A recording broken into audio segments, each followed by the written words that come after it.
Abo Mbacké Thiam se prépare.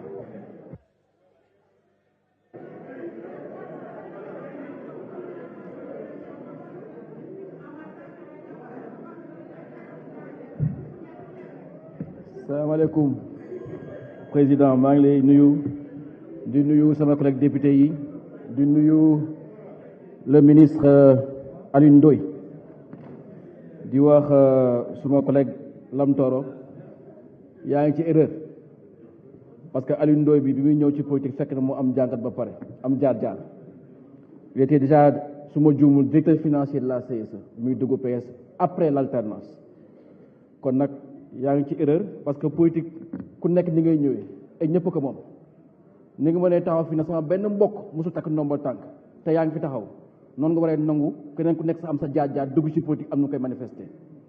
Le plus important mooy que rempart bi war a am mooy suñu institution yi ñoo réguler loolu ku nekk nga mën a fonctionner ni nga ba def li nga bëgg a def te doo si tooñ kenn.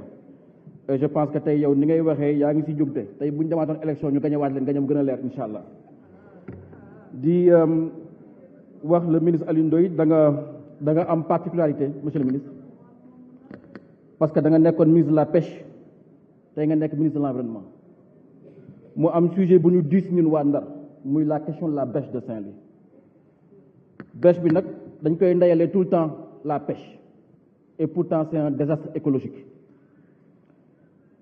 yàlla def na yaay piloté dernière opération de dragage bi depuis lors il y a eu plusieurs morts mais tey dama bëggoon xam ban regard nga am sur cette situation là et des impacts écologiques mu am au niveau du département de Saint-Louis parce que on a une salinisation accélérée des terres ak yeneen drame yoo mën citer et ban approche nga am ci dossier boobu ak tey ban lan nga ci mën a apporter à partir du moment où tu es de l'autre côté mais aussi ce ministère ban démarche ngeen di opérer pour comme vous êtes chargé de la mitigation un peu des risques pour la protection de nos surfaces agricoles utiles puisque la question n'est pas seulement urbaine, elle est aussi au niveau de certaines villes où les gens commencent de plus en plus à occuper le foncier sans pourtant qu'on ait une répartition et une organisation spécifique.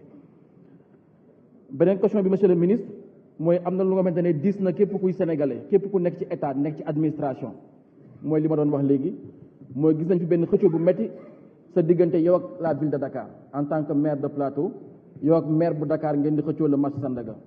Résultat, un site historique a été détruit, ça n'a pas été repris. Man sama rêve, monsieur le ministre, moi que yo ak maire de Dakar, sa frère Barthélémy Dias, ngeen tok porter ensemble un projet sur le parc de Hann. Toutes les grandes villes du monde ont un point vert.